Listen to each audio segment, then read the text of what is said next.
Yon. Good evening everyone and welcome back for another video. Yan. So invite ko muna kayo guys again sa ating YouTube at sa Facebook, TRD Parts, Tango Romeo Delta Parts. Yan, one word lang yan, sarap. Pa-search na lang at gamitin nyo yung search engine ng mga laptop, computer, and sa cellphone nyo. Paki-like na rin sir ha.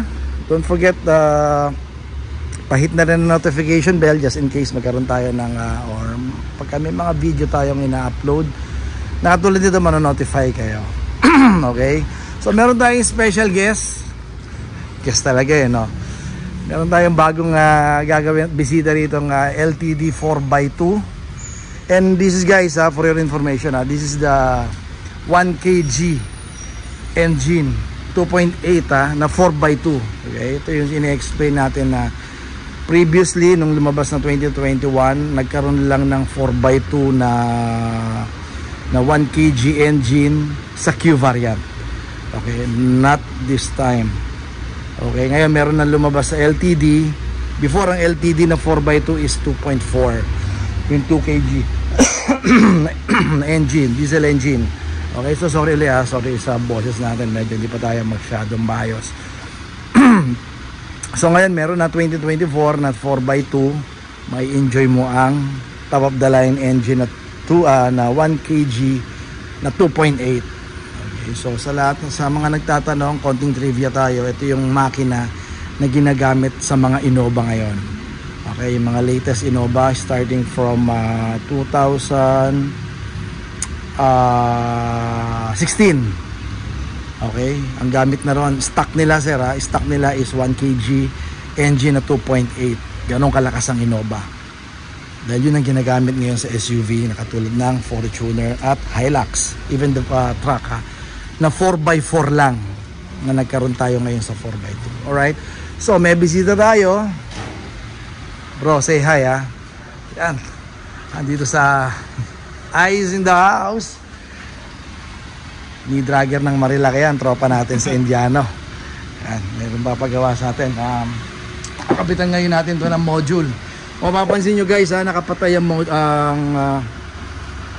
DRL ng headlight nito. Ang tamang orientation, bago natin kapitan, ang tamang orientation yan, once na naka-engage ang headlight, ito natin, medyo nakakasilaw para may present lang natin na maayos. Yan. Okay lang na masilaw kayo para alam nyo naka-on ang headlight niya.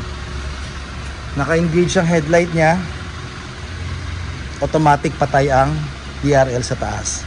Okay, yung secondary DRL ang bubukas sa kanya, kaya bukas ngayon yung secondary niya, na which is nagsiserve din as signal light natin na sequential yan since LTD to.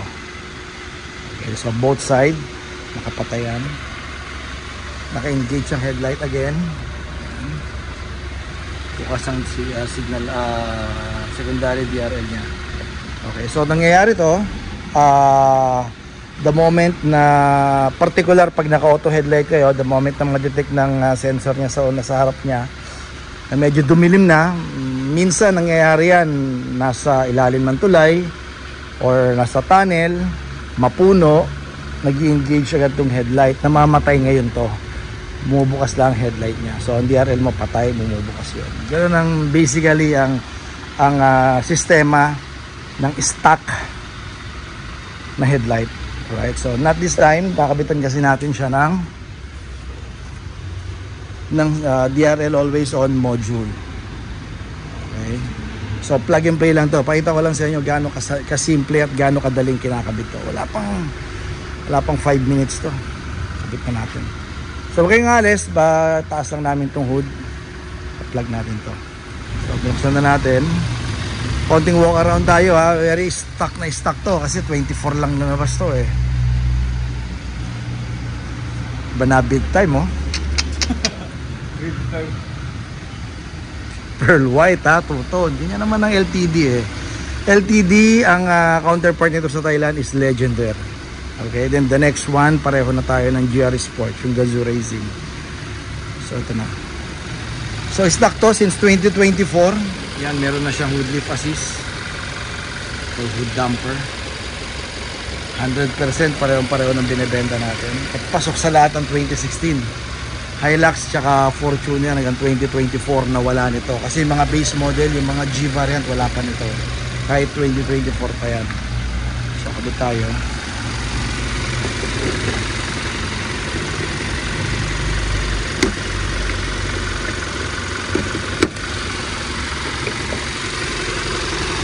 Tanggalin na natin ito. Ito yung source ng makina o ng power.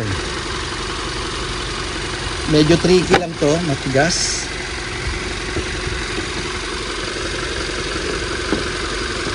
Hindi na natin pinapatay ang makina. Sige nga bro. Camera mo. So ito yung sa likod ng ito yung socket ng headlight. Ito yung source niya. So pag-ihiwalay lang natin. Medyo matigas lang to.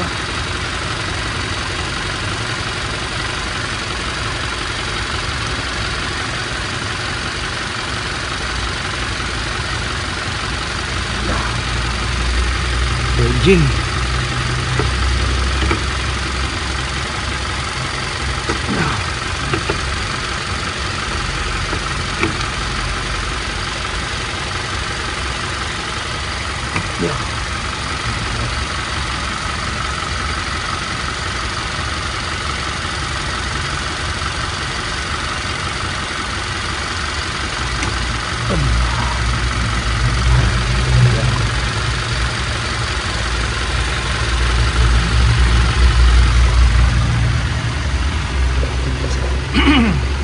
Isang set na kasi ito, left and right na to ha.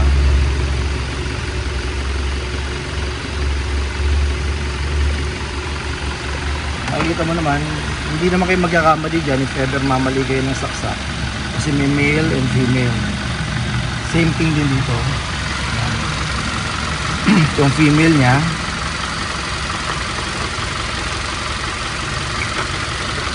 then yung likod ng headlight is male. Ganun din. Hindi nyo po pwedeng male to male. Kasi na yun. Kailangan male to female. May click naman yan eh. Iyaw. Sabihin nakalock na yan. Yan. Ganun din. Male and female. Tuntun nyo lang pagka hindi pumasok. Yun. Try ko pa tayo. Huwag muna bro. Huwag muna bro. Wait lang ha. Diba may ilaw na siya. Manonotice ka agad yan. Lalo na sa personal. Ewan ko nga itong gabi ha. Pero pansinin nyo yung kabila. Diba? Minsan kasi mapagkakamalihan mo parang may ilaw. Diba?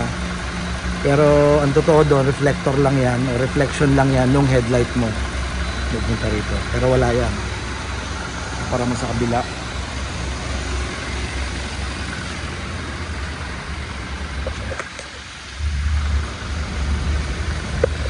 Natin dito. Sige bro, try mo patayin bro yung headlight.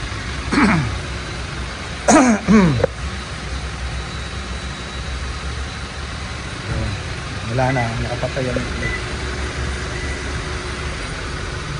So naka-AO yung kabila, patay ang DRL niya dahil standard yan.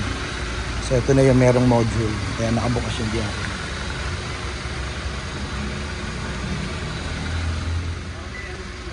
May info message sa papatayin mo lang yung makina mamaya ako, mawala yun.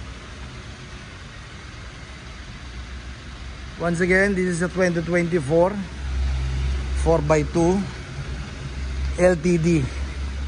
So ito yung kulay na two-tone, black top siya and pearl white. May additional I think 15,000 to for this particular kulay o particular variant. Okay, so nakabit na natin, makita lang natin. Yun no. Focus lang natin ha. Off ang headlight niya na. Bila. Yun. So ngayon nag-receive na dating niya, di ba? Ganda ng headlight di ba? Geely. Hindi, pero kidding aside, syempre iba pa rin ng Toyota.